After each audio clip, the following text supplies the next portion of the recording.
Hello, everybody. Welcome back to another episode of the By Word Show. I'm so glad you're here today. You guys, we've got a treat because we've got Jasmine Hawkins with us here today.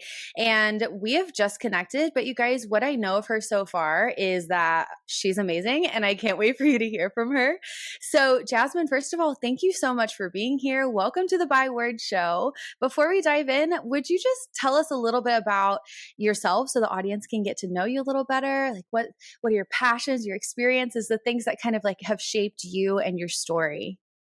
Yeah, sure. And thank you for having me. Hello, everyone. So my name is Jasmine. I'm born and raised in Philadelphia. That's where I come from. That's where I currently reside. And I've been a writer since like age 10, like mostly poetry. That's like been a really big passion of mine. I studied it at school. I went to the University of Pittsburgh where I studied English writing, poetry track, all that.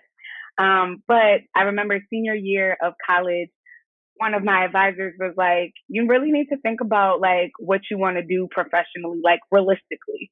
And it just crushed my little dreams because it was like, well, why were you at this poetry track if it wasn't like a realistic, opportunity for life? So somewhere around that time, I found out a friend of mine was in a 5-year master's program for education. And I had decided, even though I was doing poetry, I'll be honest, my plan was to be a lawyer. So I was doing like English writing, and originally I Whoa. right, originally I planned to do like English writing and psychology, but it ended up being English writing and communications, and I was going to use that to be on the law track. But freshman year of college, I mentored at a local high school, and I was like, oh my gosh, I love this. I would love to help students who look like me, pour into them the way I've been poured into. And so I decided that I was going to be a lawyer and then a teacher. So when we get back to, senior year of college and the advisor shares this news, I found out about my friend being in this 5 years education program. And because I hadn't taken my LSATs, I was like, oh, I'm going to join this program too. So I joined a similar program that my school had to offer where I could get a 1-year master's and a teaching certification and start teaching. And so I ended up being a teacher for 10 years, from 2009 to 2019. That's like my professional background. But in 2019, I left my teaching career to jump into full-time entrepreneurship with my writing endeavors, editing, writing, etc., and also running a nonprofit. So that's kind of like my interest and a little comprehensive background. Girl, you have like the most widespread, like, is there anything you can't do? I'm sitting over here like, okay, lawyer, okay, writer, poetry. That's amazing. And I think it's so cool that you really have been able to use so much of your own experience now, I'm sure through your writing. And then, like you said, like mentoring kids in these high schools and like just being able to share your story and then Mm. also make moves, like you said, on the legal side with your nonprofit. Like, that's amazing. So tell us about that. Like what is your biggest passion now that you do? Because I know you have this organization that you run, Urgent 365, Mm. right? So tell us all about Yes. that. Yes. Okay. So there's like two questions in that. So the first thing, the biggest passion that I have right now, I have like a personal mission statement. I actually have it written like right here behind the camera. I love that. Thank you. And I think because I have like so many gifts and passions and areas, this is kind of like the guiding force in everything that I do. And so I help leaders and communities unpack and uproot unhealthy habits, mindsets, and narratives in order to uncover their God given potential and, unleash that into the world. And so, like, whether it be through my nonprofit, whether it be through a workshop, whether it be through my writing, like, that's why I'm like the number one thing that I aim to do in any space that I inhabit. And my nonprofit specifically exists to close the opportunity gap for Black and Brown youth and young adults in pursuit of personal and professional growth and success. And what that means really is that we help high school students transition into their like post-secondary world, whether that be college, et Mm. cetera. Yeah. So we do like in and out of school programs. We have trunk party drive for the college bound students, things like that. That is so cool. And what you said too about like, you know, your mission and you're able to do that in any space you inhabit. Like, gosh, I feel like as a multi passionate person, I definitely relate to you on that level. And sometimes it's like, what path am I supposed to take? Like, Hmm. I'm interested in this. I'm passionate about this. I feel like I'm gifted in this. And like, God, how do you connect all these dots? So I think what you said about just being willing to show up in whatever capacity the season has to offer, like whatever Yes. God is leading you to in that season, is really cool, because I feel like that's a challenge I have faced over and over again in my life, is just this question of, oh, am I doing the right thing? Is this the right thing? When is it time to pivot? And so what has it been like for you? Because you had a 10-year education life that was going on, like you were teaching, and then all of a sudden you pivot to being an entrepreneur. So what in the world was that like? What made you want to make the shift? And then what was that transition like? Yes. So one of the things that I think relates to like everything that you're sharing in relation to what I shared is that like God uses it all. And that's like really Mm. hard, especially in like my late 20s and early 30s, to just like trust that it's all going to happen over time, because I'm a very, or I have been, I feel like I've been developing, but I have been a very impatient person. And so it's like, I want to Same. do all the things.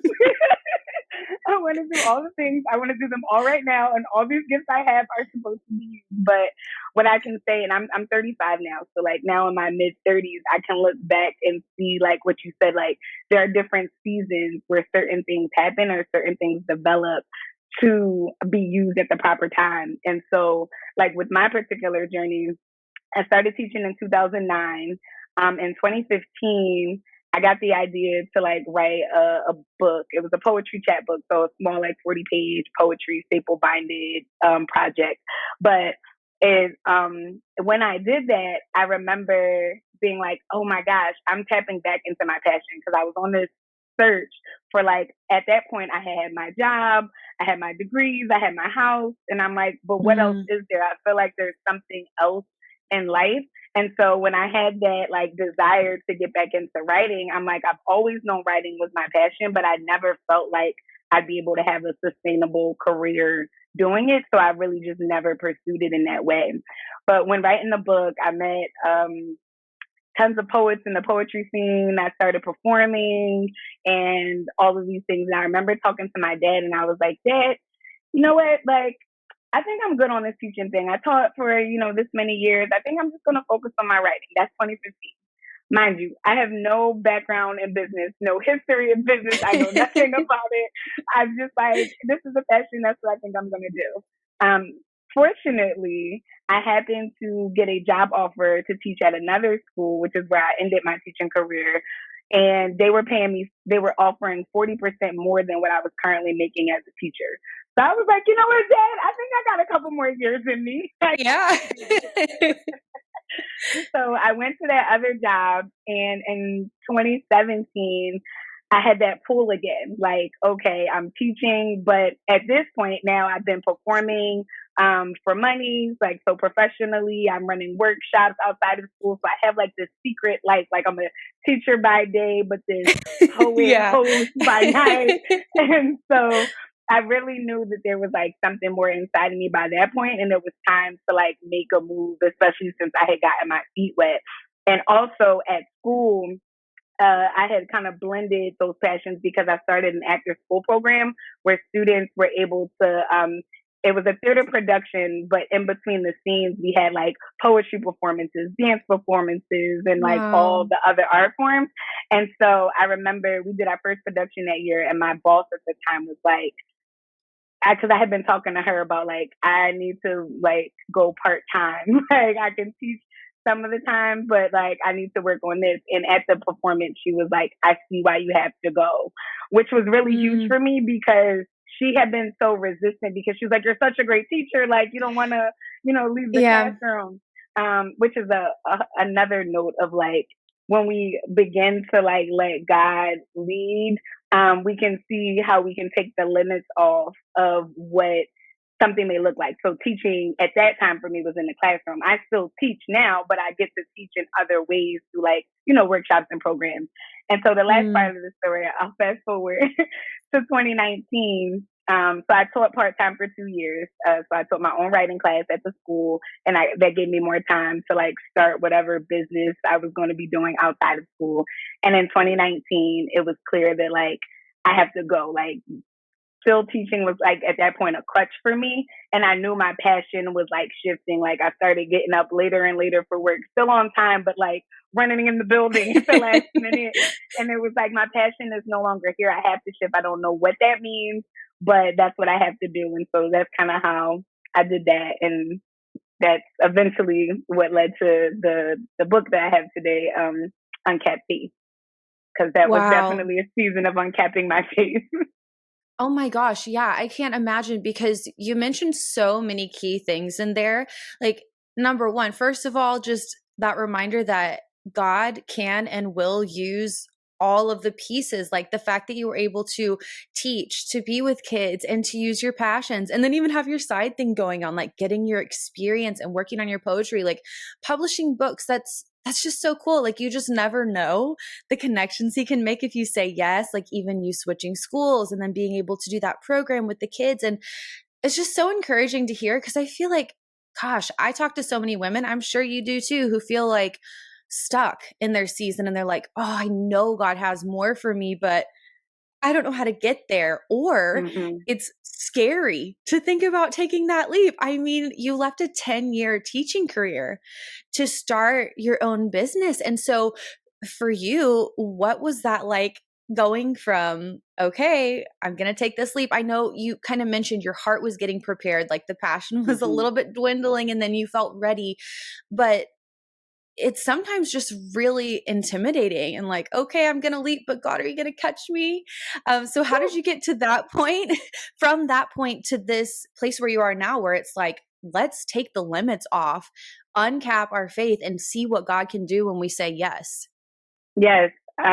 So I think in that there's like a couple of obstacles, both like internally and perhaps externally, that I had to work through. I know the biggest one Mm. for me was other people's expectations. So like my Oh, father was my father was a teacher, my mom longstanding job with the IRS. And so when I told them that I was leaving my teaching career, they're like, maybe you should, teach in the suburbs. And I'm like, no, I don't have a problem with the school. It's like I have to do this.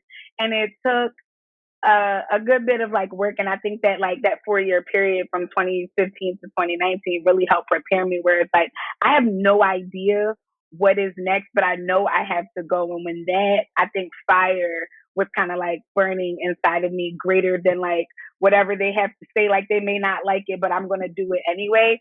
I think that that was really at that point where I was like just tapped into like, okay, God, this is what you said, so this is what I'm going to do. I think that that was definitely one mm. part of the journey.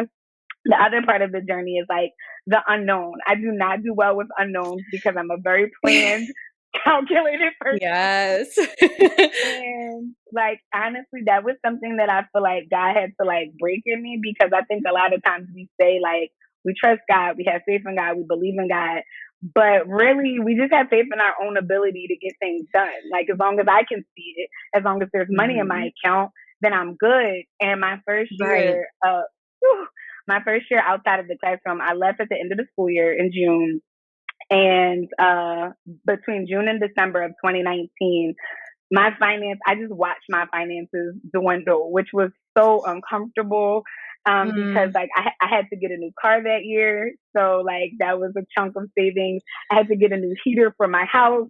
That was a chunk of savings. Like Uh, just watching things go. And it was like, wow, I did all the things, right, that one is supposed to do to make this transition. But I really felt like that was a lesson where God was like, so are you like, you listen to me to leave, but are you going to listen to me in this space? Because I, if mm. I, if I guided you here, then I'm going to guide you through it. But like, I let him guide me there, and then I put matters into my own hands. Like I started Ubering, like after I left, just so I could have some income that I could see while Right. I worked on my writing and things in the background. And it was December of 2019 where I just remember like crying and praying like, God, you did not call me to leave this teaching career to be an Uber driver. And it's no, Yeah. not no knock to anybody who Ubers.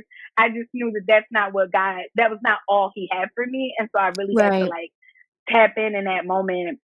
And it was sometime within, I would say, like a week of that I got this inspiration to start what eventually became my accountability tribe. But it was like a group that I ran with, again, gifts that were already in me. I had already been organizing like circles or like, again, like workshops and things like that. So I gave people an opportunity to work with me for a period of time.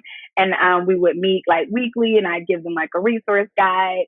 And I originally charged like $10, like, cause I'm just like, if people can pay me for this, then I know that I can grow from it. And I obviously would never do that again because I understand my worth, but it was just a seed. And that seed came from me like humbly Yes. submitting my will to God and letting him like be like, okay, and here's the next step. Now you're ready. Yes. Oh, that's so good. And I think that's such a good point too about just being willing to say yes one small step at a time, Yes. because it's a lot. Like, that is scary. I relate so much to what you said about, okay, God, I trust you to like make the switch, but when I get there and everything is falling apart and the money is going away and I don't know the next step yet, I feel like I will take back control. Like, it's really Mm-hmm. hard to be in that space.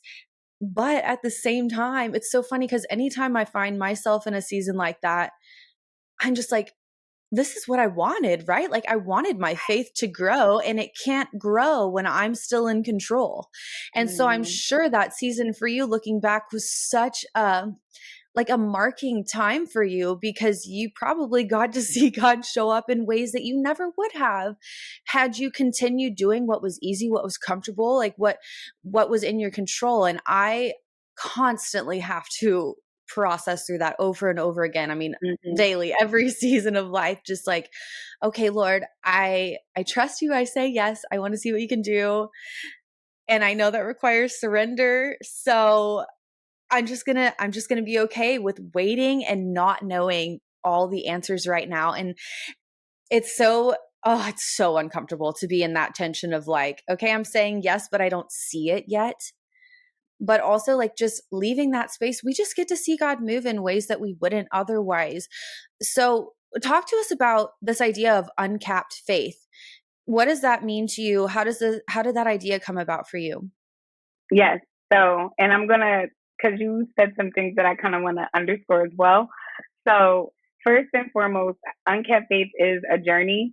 And you said like there's a constant process, because one of the things that I learned in writing the book Unkept Faith and being on this journey is like you don't just arrive and you have it all together. Like I thought, like after I Right. wrote the book, it's like, oh, I know everything there is to know about faith. I'm good. Right. So I think it's important to understand that it's an ongoing process. Like we'll be learning these lessons at new levels constantly. But also the second thing that Unkept Faith is it's the reminder to take the limit off of God first and foremost, Mhm. and then to see how He takes the limits off of you. And so, like for me, like I ended the story at 2019, but we all know in 2020 the pandemic hit. And so like Yeah. here I am, full time entrepreneur with, just like, oh my gosh, everything is shutting down. Like, what do I do? If Yeah. I was teaching, then I would at least still be making income while I'm sitting at home figuring it out. And so I think the other thing that also kept me grounded in that space, when this is not necessarily, well, I talk about this in the book as well. So another thing that kept me grounded in that space was like I had a peace, and it was something that you said of like, I know that I could be doing other things, but I also am very clear that like God told me to leave, and so I have a peace even in the midst of the chaos that Mm. like this is where I'm supposed to be. And I think like that's the thing that keeps me grounded. And I know like some people always wonder like how you hear from God, and I don't hear from God audibly. I know some people do, but like having that peace is one thing that helps confirm like for me that like no, God, even in the midst of what I see, like this is where I'm supposed to be. Mm, Um, yeah. and then yeah, the last thing I think I'll say is after writing the book and on the journey of writing it, I've learned like how those different levels come about. And so like I thought that the book was just going to be about my journey of leaving my teaching career and, you know, taking that leap of faith. And the book also uses, it's grounded in the biblical story of creation and how like each Mm, day, the 7 days of creation is a guide that God, like a blueprint that he created for us to, for anybody starting something new. My journey just happened to be leaving my wow. career. So, you know, I thought like, I know everything about creation. I know everything about faith. I did it. And like, honestly, last year, God, put me in situations like through my nonprofit and with like planning events and things where it was like, no, there's more to learn because like I was planning a major event and we were like a month out from it and like nothing was secured. And I'm like, God, like nobody knew who I was before this. Why would you bring me out here so I could just fail? And I remember like after talking to a friend going back to my prayer room, like, oh no, this is a faith moment when it seems impossible, when you don't know how it's going to work out, when you can't see forward. These are the moments where God shows up. And this Mm, is, I honestly felt like the Israelites, like you pulled me out of Egypt. I can't yeah. quite see the promised land. And so instead of complaining like, you know, they did and, you know, cursing you and talking about how good it was back where I was, I'm going to rest on the promise that I know is ahead of me because I know you got me. Oh, that's so That was good. an That's so funny example. you said that. Yeah, well, as soon as you said that, I was like, yes, that's exactly what I was thinking of. Choose the Israelites is like, I was just thinking of this recently, how these people, God rescued them from this terrible life. And as soon as they get out there, they're like, why'd you bring us out here to die? Like, I'd rather be a slave again. Let's just go back. It's like, are you kidding me? Like, God just literally split open the sea for you to prance right through. And now we're over here whining about having the same food every day. Like, what? It's crazy. But we do that. It's like we Yeah. step out in faith, we say yes, we go on the journey. And then as soon as it gets hard, as soon as it gets uncomfortable, we're like, I just want to go back to my teaching job. Like, I just want to go back to what I know. Mm-hmm. And while we feel a sense of comfort in what's familiar, I mean, you talk about this, it really gets us back into that place of like being limited, like putting Yeah. the cap back on. Like, we really lose out on a lot when we do that. So could you speak to like kind of the danger or like the negative side of staying in our comfort zone? Okay, so when you ask that, one of the stories that I talk about in the book is like I'm really obsessed with Saul and David as like leaders that God used because both were kings of Israel. And I mean, in our human minds, if we compare like what they did, then one might think that David's sins were a lot greater than Saul's. So why would he be the one that God chose? And a couple of the things that Saul did was he kept leaning on his own understanding.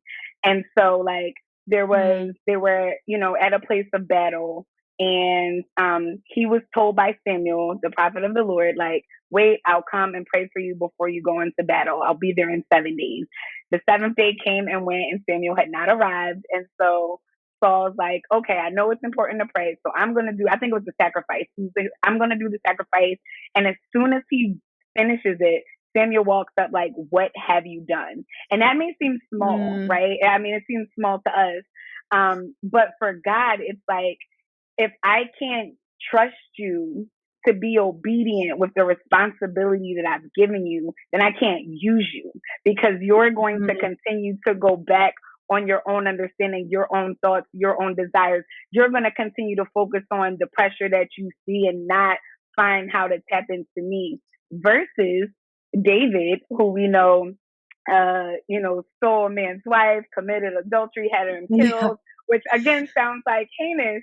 However, as soon as he was confronted, he was like, God, forgive me. I have sinned. His heart posture was so much more humbled, which allowed God to use Mm, him. Because what the other thing I think that we forget is like, we don't have to be perfect. This journey is not about us getting it all right. It's about mm, one, our relationship with God and being in tune with him so he can continue to use us, and humbling and constantly surrendering over and yeah. over again, because he chose us because he chose us, not because we earned it. And so, like, instead of trying to get everything right, like again, Saul was like, I'm checking off the box of doing the sacrifice. Instead of trying to focus on that, let's focus on like, how open are you for God to use you and to work through you and what he's trying to do in his people. Mm, I love that. Yeah, that's a perfect example because it's like really at the end of the day, it's about the posture of your heart and your Yeah. willingness to just wait on the Lord. Like it's so easy to be Yeah. tempted to take matters into our own hands, like with good intentions, like Saul. He's like, okay, well, I know this is the next step. I might as well just go ahead and do it. But that was just it just revealed a lack of trust that he wasn't willing to Mhm. just wait. And Yeah. I relate to that. So do I. But So do I. but talk to us about on the other hand, like the difference of being able to live with uncapped faith. Like Mhm. that is scary, but Yes. also so beautiful and freeing. So how do we make the switch? And then like how does that flesh out in the day to day? Yes. Great question. So, first thing I think we have to understand is that, like, we have to bring in God into everything. He doesn't just want Mm, to be like this figure that we reference or that we know is there, that we say, that we believe in, but it's like every single day, I personally, like, and my prayers have to be like, God, I give you this day. Like, whatever is mm, on my mind that worrying me, like, I know I have this meeting or I have this, like, God, I give you these things so that you can speak to through and for me. And what that does is it allows you to be prepared. Like, if something happens, you can go back to like, okay, God, you're allowing this mm, to happen, so I know you're going to carry me through it. Versus like a week ago when I was prepping for my Uncap Faith book launch event, it was just too much on my schedule for me to like pause and pray that morning. And so I went through the day and I didn't even make it to 10 a.m. without like being in tears, just feeling overwhelmed with all of the things on me. And so I think that that's definitely like an initial step. In chapter one is all about like including God, just like he brought in light the first mm, day, like he is our light. And so I have a whole chapter of how to build your prayer life or how to strengthen your prayer life, because I've been in church my whole life, but there were just things that I didn't learn about, like building a personal relationship with God. That was something I mm, had to seek on my own. And so like that's one thing that I pour into the book. And then from that, you begin to learn to separate. Like day two, he separated the waters above from the waters below with the sky. So you begin to separate, what wow. is serving you, what's aligned from like what's not. And then like we'll continue to go through the days of creation and practicality, but like after that he built the land that separated the waters below, and people could build, I mean not people could build, but he built the land, and then fruit was formed on the land, so you have that solid Mm, foundation from which you can be fruitful. And so I actually talk about this, I have an episode dropping today on my YouTube. Our solid foundation is our mindset of truth. And so it's like there are these ways that we have begun thinking, that we have been raised thinking, and it may sound good. It may feel like, yes, we're self righteous, we're right in our stance. And that may be the case. However, how is God calling us to approach this situation, not from our perspective, mm, but from his perspective?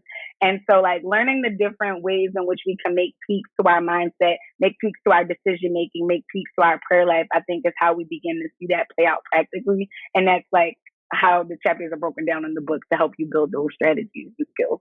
girl, you don't even need me. Just read us your book. Oh my gosh. That's so good. That's seriously so good. I'm sitting here thinking like, wow, it's just I never I never stop getting blown away by how well God has laid everything out for us. And if we would just like go to him, talk to him, give him the day, like you said, that's such a simple move, but it just helps us grow our awareness. It helps us keep our mindset lined up with the truth. And I just literally cannot wait to get your book. I'm like, wow, it's so revolutionary because the cool thing is I love that you teach this to women, but also the way that you apply this to our work because, Mm-hmm. oh gosh, I'm sure you've seen it. When there's conversations going on about work-life balance or being an entrepreneur, like there's not a whole lot of conversation talking about like, okay, well, what would God want for our work? Like we hear all the time as women, it's like, okay, do this, this, and this to be successful. Make sure you're Mm-hmm. keeping track of this, da, da, da, da, da, and all these steps, which are amazing. Like, absolutely, we have to be practical to run a business. There are Right. responsibilities we have to do in order to grow and, all the things. But at the end of the day, like, work is an institution that God created, God ordained for us. And so, even that, like, he has so much truth to speak to us about our rhythms of work. And so, what has been your journey unpacking that piece of it, like connecting these ideas of living with faith and then infusing it into the business world? Yeah, also another great question. And I would have to say that I've had leaders and speakers that I've listened to. So there's the Blessed and Bossed Up podcast was like, I think my first intro. Her whole platform is like making God the CEO of your business. And Whoa, I like love I used, that. yes, awesome. A woman named Tatum Samia out of like Maryland, and uh that like listening to her really started shaping my mind of like this blended field of like it's not work and like spirituality. It's like no, there again, God wants to be a part of every part of our lives, not just I don't want Mm, to be just a religious part of your life. I want to be in your romantic relationship. I want to be in your friendships. I want to yeah. be in your work.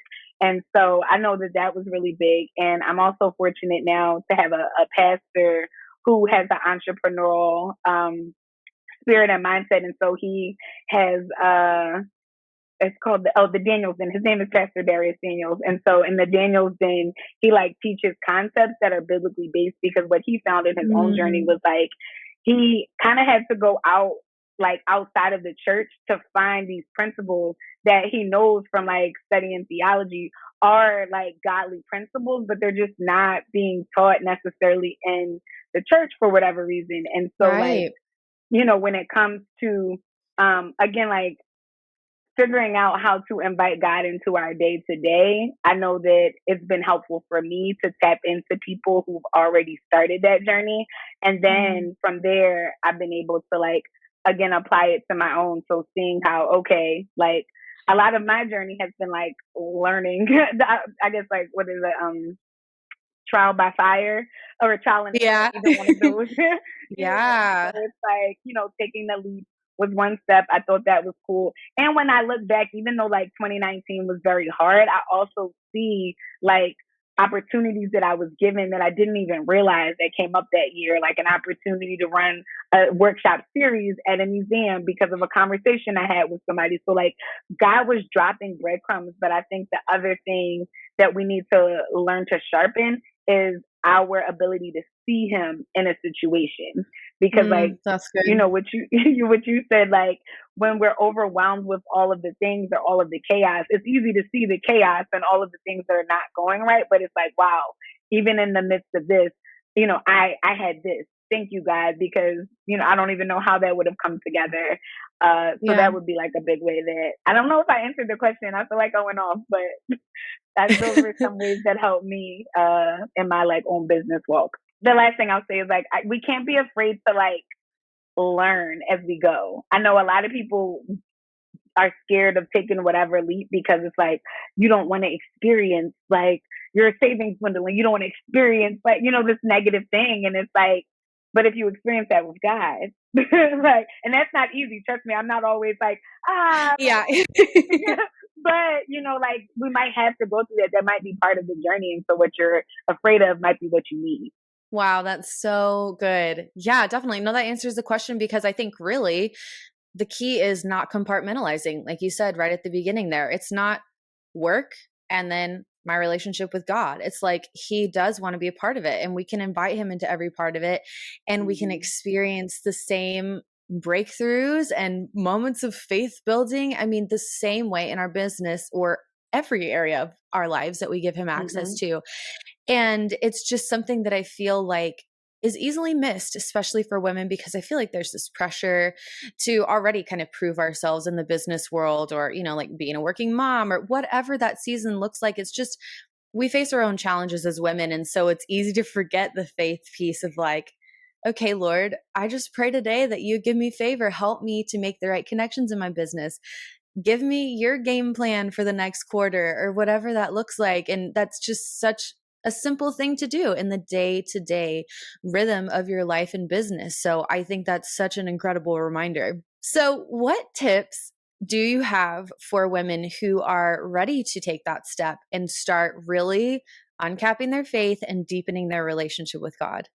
So, I mean, some of them will be like a recap. I think first and foremost, like, have a conversation with God. Like, sit and pray and ask him, like, what do you want from me in this season? And I know it's been very helpful for me to like journal. Sometimes, actually, I think last year I had a journal where on one side I will write down like whatever my prayer request was.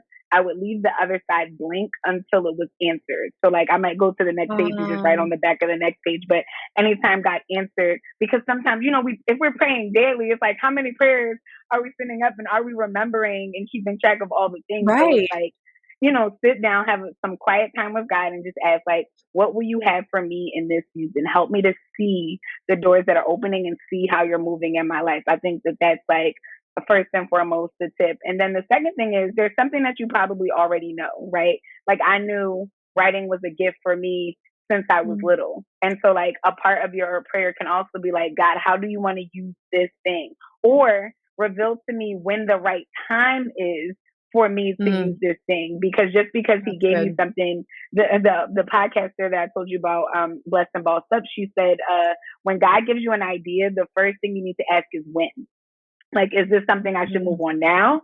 Or is this something I should keep in, the back of my mind and maybe take notes over time as they come up that relate to that? And so like, I think that that's like another big thing. And then, as another tip would be like, get in a community of people who are pushing you in the direction that you're seeking to go. And so in 2020, it was very helpful for me to have a community of women. And it was just three of us, where we like prayed together weekly. We did devotions on the Bible app together. And so that was like a spiritually transformative year for me. And I think a lot of it has to do with like the community that I was a part of that helped me build again, like that relationship and just the direction that I was going in at a level I hadn't done before. And so those might be some starter tips. I love it. That's so great. Well, thank you so much for being here. Again, seriously cannot wait to order your book. I'm about to like get off this call and just order it immediately. But will you please tell everybody where they can connect with you, get your book, and then continue this conversation from here? Yes. So I'm most active on Instagram, which is MIZZJASZ. That's Ms. Jazz, but like Miss wasn't available, so I had to make it fancy. So it's spelled with and I spelled Jazz, JASZ. And then I also have a website, jazzthepoet.com. If you go to jazzthepoet.com/works, and again, remember Jazz is JASZ, then you can find like the link to Amazon or Lulu or just my website where you can purchase the book. Also on my website, you can subscribe. I have a monthly email, sometimes bi-monthly if I'm a little busy, but that's the best way to find out all the things that are going on. Okay, perfect. Yes, you guys, I'll make sure everything is linked for you to easily find and connect with Jasmine. I'm so grateful for you, Jasmine. Thank you for being here. Thank you for being willing to share your story and put this out into the world so many other women can get a grasp on these concepts and let their faith just soar. I love it. Yeah, thank you for having me. It's been a pleasure and so great meeting you. Thank you so much for taking time out of your day to tune into another episode of the By Word Show. I love having you here, and I'm so thankful for your support. Don't forget to share a screenshot of this episode to let me know you were here. I can't wait to talk again soon, but in the meantime, be sure to come hang out with me on Instagram, and remember, I am cheering you on.